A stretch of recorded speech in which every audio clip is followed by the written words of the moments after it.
Muy buenas noches, hermanos de la Primera Iglesia Bautista de Monterrey y de todos los que nos sintonizan en esta noche de 20 de septiembre. Gracias por estar aquí, gracias por acompañarnos. Es un placer para mí traer el mensaje del día de hoy. El mensaje del día de hoy está en el Evangelio según San Lucas, capítulo 13, versículos 18 y 19. Es un pasaje que todos tenemos muy presentes, muy conocido este pasaje, muy referenciado. Es la parábola de la semilla de mostaza. Me voy a permitir leerlo. Dice: Jesús dijo también: ¿a qué se parece el reino de Dios y con qué puedo compararlo? Es como una semilla de mostaza que un hombre siembra en su campo y que crece hasta llegar a ser como un árbol, tan grande que las aves hacen nidos en sus ramas. Vamos a orar, hermanos. Bendito Señor, te damos gracias por este día, Señor. Gracias porque nos has cuidado y has sido bueno. Gracias por tu bondad y tu misericordia, que la podemos ver cada día. Bendice el mensaje del día de hoy, Señor. Lo ponemos en tus manos para que pueda bendecir a cada una de las personas que lo está escuchando, así como me ha bendecido a mí. Todo esto te lo pido, Señor, en el nombre de Cristo Jesús. Amén. Como les menciono, esta es una parábola muy conocida. Es una parábola que es de mis favoritas. A pesar de que es corta, tiene un mensaje muy poderoso. Esta parábola está en los tres evangelios sinópticos: Mateo, Marcos, Lucas la contienen, y no es para menos, es porque es muy importante para el cristiano. Esta parábola tiene varias interpretaciones, pero bueno, no varias interpretaciones, sino varias maneras de llegar a un punto. Y a mí me causaba mucho, cuando iba creciendo, la leía y era tan corta, me causaba mucha curiosidad, porque sí es cierto que se refiere al crecimiento del Evangelio y de cómo cualquiera es bienvenido a este reino. Sin embargo, yo investigando me he dado cuenta que si nosotros fuéramos alguien de la época en la que Jesús vivía en la tierra, nos daríamos cuenta de el poder y del alcance que tiene esta parábola. Así como cualquier otra parábola que estaba hecha para las personas contemporáneas a Jesús, esta parábola, si nosotros fuéramos alguien contemporáneo a Jesús, entenderíamos perfectamente. Sobre todo sus enemigos, por ejemplo los fariseos, ellos estarían tan pendientes de esto que se darían cuenta de cada detalle, incluso las personas más humildes también. Y es que una posible interpretación contextual a una persona del tiempo de Jesús se le haría muy extraño que Jesús hablara de alguien plantando un árbol de mostaza, porque la planta de mostaza es una planta invasora. La planta de mostaza no era un árbol que un agricultor quisiera plantar en su huerto, ya que, por ejemplo, para nosotros, los que conocen de jardinería, las personas que practican la jardinería, perdón, no plantan menta, porque la planta de la menta, es muy invasora. Y cuando está creciendo, deja estos brotes hacia todos lados y quita el espacio y los nutrientes de todas las demás plantas. Así, de esa manera, es la planta del árbol de mostaza. No es un árbol que alguien tuviera la intención de sembrar en su huerto. Aparte de que para los judíos era mal visto, incluso en la ley dice que no, en los huertos no se debería mezclar em, las plantas con otras. Si tienes un huerto de higueras, tenías un huerto solamente con higueras. Entonces, este hombre que nos habla Jesús, el dueño de la huerta, está sembrando un árbol que nadie estaría dispuesto a sembrar en su huerto. Y aparte de que es invasora, es una hierba salvaje y es muy difícil de quitar, es muy difícil de erradicar. Crece muy rápido y puede apoderarse del terreno, es invasiva totalmente, como la planta de menta, como ya les menciono. Entonces, este punto de vista que tendrían las personas del tiempo de Jesús hablan de cómo el reino de Dios es como una fuerza salvaje, por así decirlo, es una fuerza imparable. Y es que si lo miramos desde esta perspectiva, la parábola sugiere que el reino de Dios no es algo ordenado o que se pueda domesticar, que se pueda domar, que se ajuste a las estructuras religiosas o políticas del mundo. Quiere decir que se vale por sus valores únicamente, valga la redundancia. Es una fuerza vital, orgánica y que es incontrolable por ninguna persona. Y es que si nosotros vemos a Jesús en su tiempo, él era una persona que era amigo de pecadores, de prostitutas, de cobradores de impuestos, pero algunos fariseos también creyeron en él. Él no se ajustaba a las creencias de las personas, sino que esas personas se ajustaban al evangelio que Jesús predicaba. Esta fuerza vital, que es el evangelio de Dios, rompe con cualquier barrera del mundo y lo transforma de maneras inesperadas. Rompe con el statu quo. Y otra cosa que es importante es que crece con sus reglas. Y estas reglas son divinas y no humanas. Por eso nos es tan chocante el evangelio para nosotros. Porque nosotros somos pecadores, vamos en dirección contraria, nos encontramos con el evangelio y derrumba todo lo que tenemos, perdón.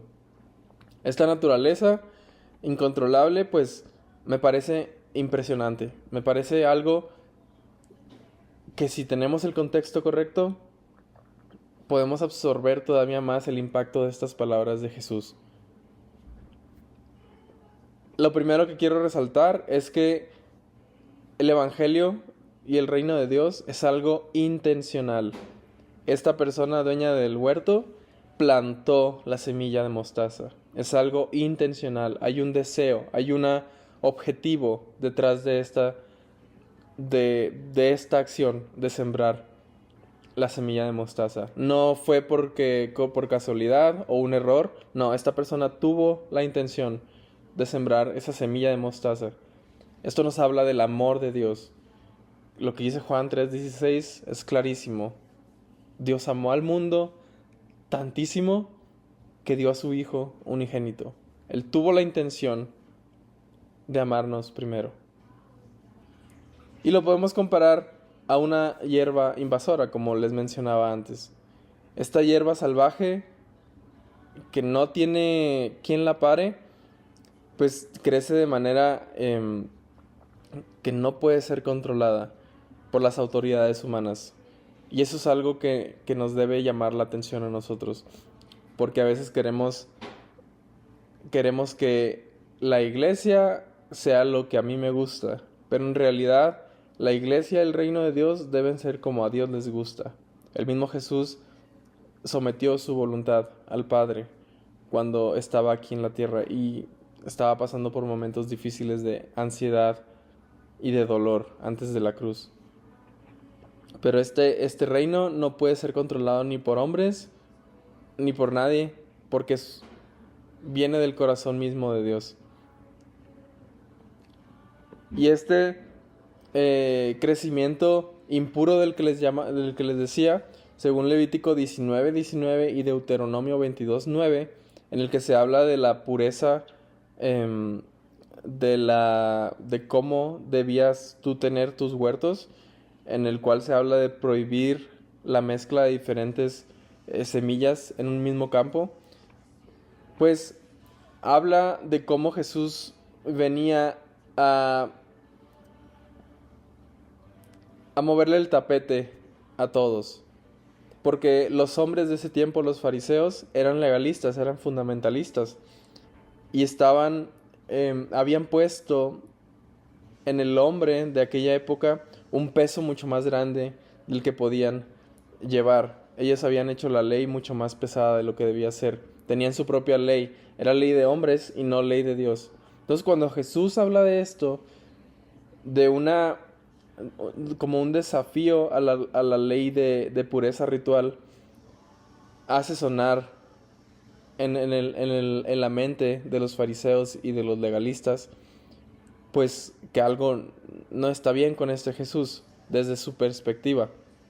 Pero Jesús podría estar sugiriendo que el reino de Dios opera fuera de las normas de pureza y separación. Habla de que crece y se mezcla con todo. Y lo vemos así, por ejemplo, con el trigo y la cizaña. O esa semilla que crece entre las espinas.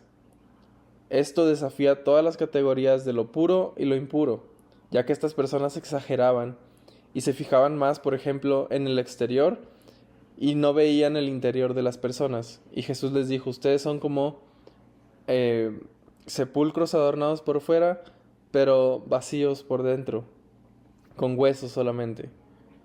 Jesús está desafiando todo lo que la gente creía. También otra parte que me parece muy interesante es cuando Jesús habla y menciona las aves del cielo en este pasaje. Y es muy interesante porque, de nuevo, si somos personas contemporáneas a Jesús, cuando alguien menciona las aves del cielo, salta una alarma en nosotros.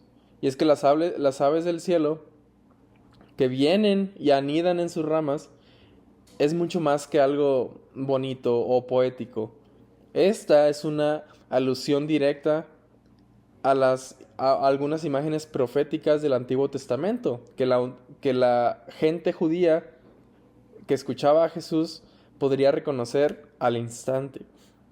Y es que, por ejemplo, hay alguna imagen allá por Ezequiel y en Daniel que se habla de un árbol que le daría nido a las aves del cielo. En Ezequiel 31, del 13 al 6, se habla de que el imperio asirio es descrito como un cedro magnífico. Y dice, en sus ramas anidaban todas las aves del cielo, y debajo de sus ramas parían todas las bestias del campo, y a su sombra habitaban muchas naciones.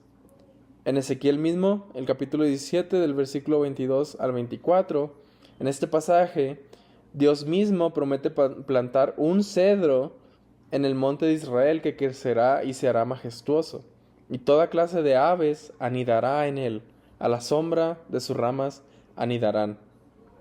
Y por último en Daniel 4, 10 al 12 y 20 al 22, este es el sueño en el que Nabucodonosor tiene presente un árbol inmenso que llega hasta el cielo, en cuyas ramas habitan las aves. Daniel interpreta el árbol como el propio rey y su vasto imperio babilónico que gobernaba sobre muchos pueblos. A lo que quiero llegar es que el término aves del cielo se conjuga como un término para hablar de las personas. Entonces, cuando Jesús habla de las aves del cielo, está hablando de esto, de que el reino de Dios es un lugar que ofrece cobijo y nido para las aves del cielo, que somos nosotros, las personas. Perdón. Jesús ahora, él reinterpreta, pues sí, desafía la interpretación que tenían acerca de la profecía. Esta profecía, esta imagen que tiene tanto significado, la aplica a un árbol tan humilde como es la planta de mostaza, que era rechazada. Él está redefiniendo el reino. Él nos está diciendo que el verdadero reino de Dios no será como un imperio, vamos a decirlo, político-militar, como Asiria, Babilonia o la Roma de su tiempo, sino que tampoco será una restauración de Israel que domine a otros pueblos. Lo que él quiere decir es que esto es una inclusión para los gentiles. Él viene a completar y a cumplir la promesa que Dios le hizo a Abraham respecto a ser bendición para todos los pueblos. El reino que Jesús inaugura y que funda aquí se convertirá en un hogar y refugio para todas las naciones del mundo, para los gentiles, las aves del cielo. Y es muy interesante, porque este mensaje nos habla sobre la capacidad de acoger y dar vida a personas de todos los orígenes. Y gracias a Dios que es así, porque gracias a Jesús y estas palabras, y a que Él cumple con su palabra, nosotros tenemos un lugar en este árbol. Me gusta también pensar en que Para nosotros es fácil pensar en nosotros como las aves del cielo siendo los gentiles. Pero sabemos que el término aves del cielo aparece en otra parábola, en la parábola del sembrador. Recordemos que hay unas semillas que caen en el camino y precisamente Jesús dice que hay algunas semillas que caen en el camino y vienen aves del cielo y se las comen. Ahora no estoy diciendo que nosotros tenemos la capacidad y la autoridad de juzgar a las personas que no nos parecen dignas del reino, no, todo lo contrario.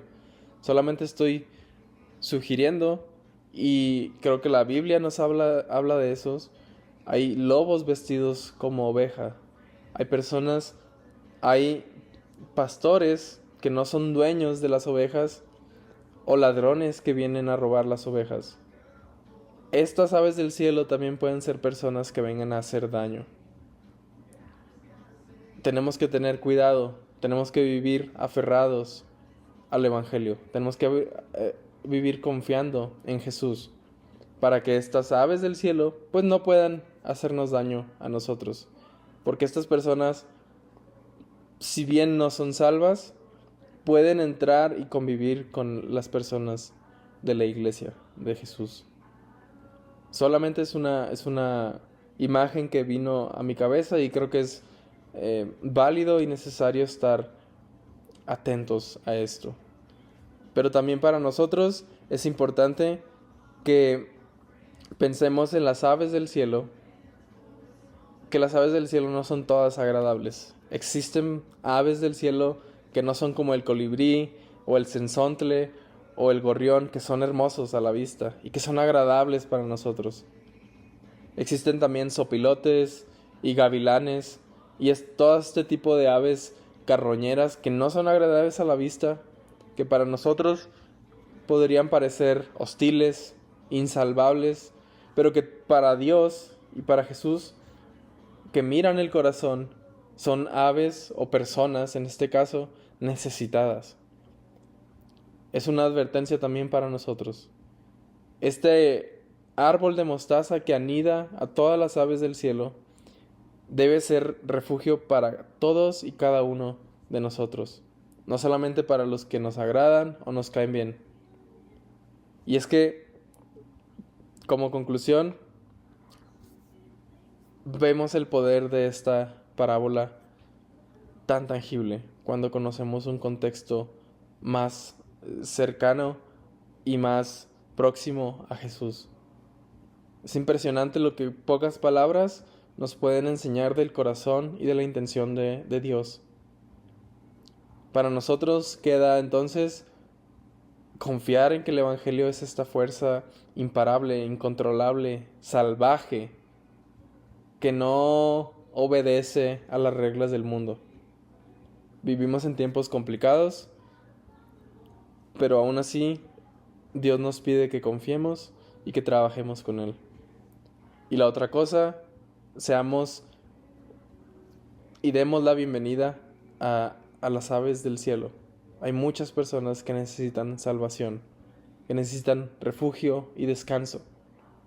Y el reino de Dios es lo que les puede ofrecer: salvación, descanso, paz con Dios.